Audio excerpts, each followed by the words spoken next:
Now, interior render number 3.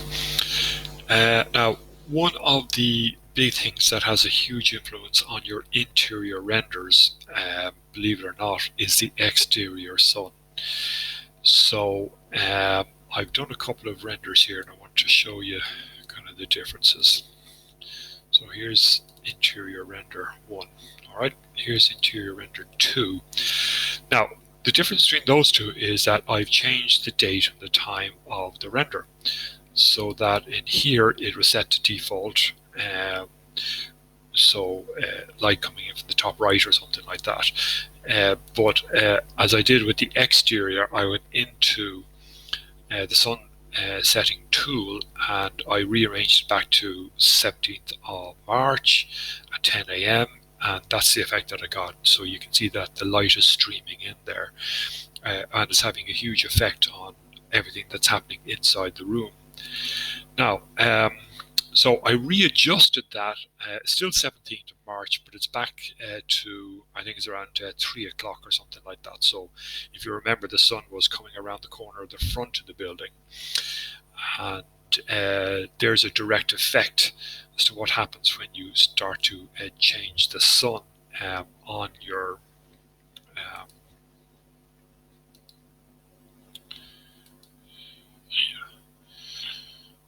when you start to change the sun on your, okay, let's get rid of these.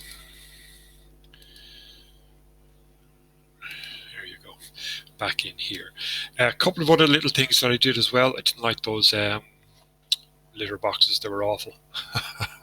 So I just extruded up a couple of circles here and I gave them a paint material, and I've painted on some other materials onto the desk here as well. I want to go into the sun settings here, show you that. So here we are, we're located Bolton Street, we're on the I'll bring that back to 17th of March at 1 o'clock. I'm going to move that up maybe to 4 o'clock, something like that. Hit OK. Now let's turn on the shadows here.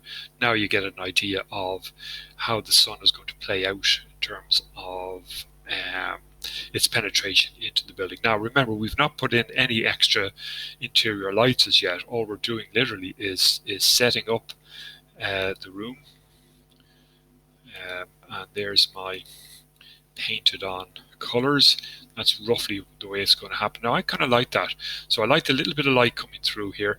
We've got a darkish area in here, but I'm going to solve that dark area with artificial lights, and that's probably a good idea as well, is to have kind of a slightly darkish area here, because once you start to drop lights on in here, that's when the magic starts to happen in terms of the interior render.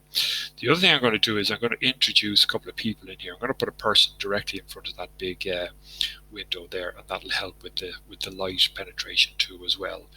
So just to recap on that, what I've done is I've picked my view, I've painted on my colors, I've applied materials to the desk and to the planter, to the walls. I've put in my ceiling.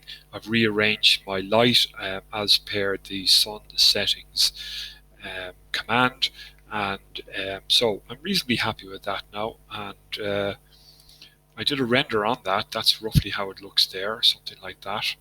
I had to do a little tweaking of the back wall here because I wanted that back wall red rather than that green, and so I did that within the materials browser. So I'm kind of ready now at this point to start adding some interior lights, and that's the next video that I'm going to do.